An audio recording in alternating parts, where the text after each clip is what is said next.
For the latest from Hong Kong, let's go live to our reporter Li Jiejun, standing by right there. Well, Jiejun, thank you so much for being with us. So as protesters are now counting the final hours, what are you seeing in Admiralty? And what are some of the details about the clearance of the protest camps, which is set to begin tomorrow? Today is the 74th day of the Occupy Central movement, and this is also the last night before a major clearance operation is going to be conducted here at the major and also the largest camp of the protesters.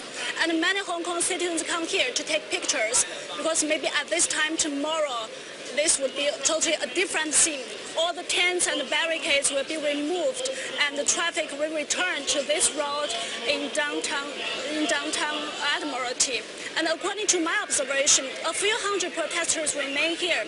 Actually, some protesters have already packed up their belongings and prepared to leave, but some vowed to stay to the last minute.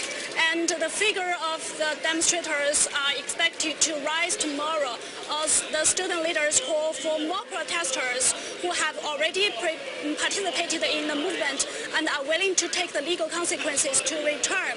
And a major clearance operation is set to start at 9 a.m. tomorrow. The bailiffs will first execute the injunction to clear some roads that covers 1/5 of the protest site. And after that, the police will clear the entire protest region, which also includes the areas not covered by the court order. And the police hope to finish their whole operation within 1 day. And furious resistance is expected from some radical protesters. And tomorrow's action is expected to mark an end to the occupation, which has lasted for over 2 months. Back to you, Mama. Well, thanks very much, Jiejun, for that update, and we'll certainly be checking with you. That's our Li Jiejun live for us from Hong Kong. The court has sentenced a former senior economic planning official, Liu Tianan, to life imprisonment. The former deputy head of the National Development and Reform Commission and former head of the National Energy Administration was convicted of bribery. Liu has been stripped of his political rights for life, and all personal property and wealth will be confiscated. And for more on this case, our reporter Su Yuting has details for us from right outside the court in Langfang, Hebei Province. I'm now standing at the Langfang Intermediate People's Court. Just inside this room, the verdict was handed down to Liu Tianan, the former senior Chinese economic planning official. Liu was taking a seat here and appeared in front of the court, in front of several judges. The judges says the evidence was substantial and sufficient. And early this morning, there is around 100 of attendees just to witness the whole process of the delivering of the verdict.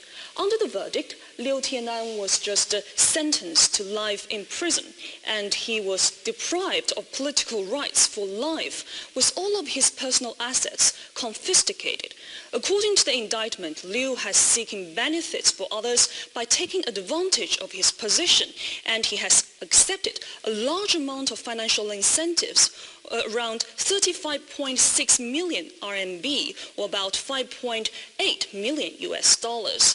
And Liu Tianan has just received bribes for furthering interests for numerous companies from 2002 to 2012.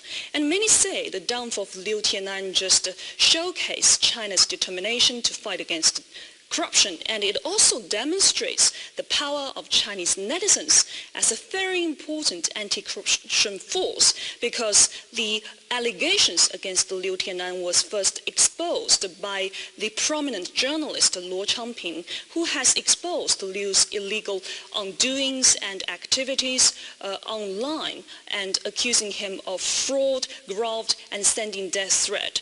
And many say the internet will play a very significant role as a platform between the authorities and the public to interact in the campaign against corruption and encourage more public and people to just report the officials' wrongdoings online in the timely and efficient way. Su Yuting, CCTV, Langfang, Hebei Province.